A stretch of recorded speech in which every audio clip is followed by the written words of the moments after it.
Success is self-defined. One can argue that I provide no closure in my message to my classmates, but I truly believe that this sentiment is worth being conveyed on such an occasion as this. Success is self-defined. My view on success embraces independence and self-decision making. The future is yours, not your father's, not your grandfather's, or your best friend's. We all have a big decision to make regarding our futures, one which will affect the job we will have for the rest of our lives. Many of you are undecided on a college major. Many more of us will change majors once in college, and that is fine. Pursue your own dreams and ambitions. Get educated in the field that you want to pursue, not the field that your father or grandfather before him were educated in. Nothing is more depressing to me than the thought of somebody who works 5 days a week in a job that he or she hates. Don't let this happen to you. Create your own success story, set modest goals and improve upon and realize them every day. Success is self-defined. It's time to write your definition. The best I can do regarding our futures is offer my own motivations and theories. My dad told me at an early age something which I've never forgotten, something that has motivated me for years. He told me that Donald Trump once wrote down a list of objectives and goals that he wanted to realize in his lifetime. Once he fulfilled all of them, he would make another list. Trump, I was told, was on his 5th or 6th list. Whether or not this statement is true, I do not know. What I can say, however, is that the process of setting goals and minor guidelines is integral to building on a solid foundation for your future.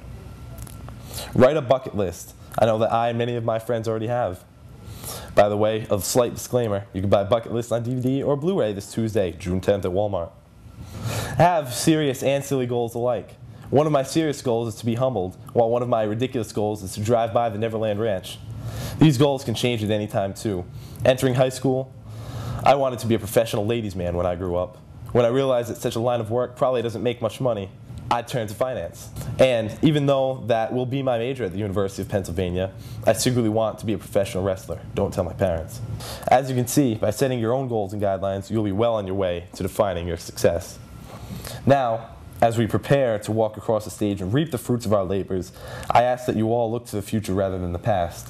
Sure, high school was a complete blast. Don't, however, fall into the trap of high school is the greatest 4 years of your life.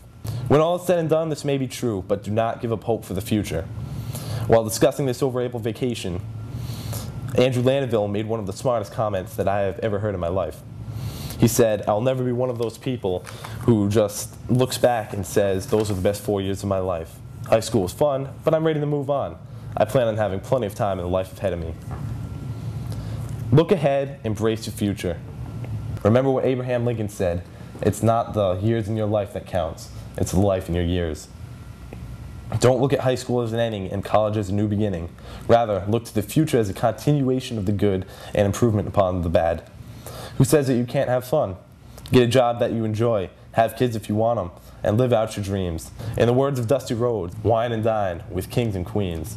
Or maybe you prefer Aaron Pyer's famous quote, "Pizza is my favorite kind of pie." I have faith in the ability of my classmates to succeed in this way. Write your definitions of success sooner rather than later.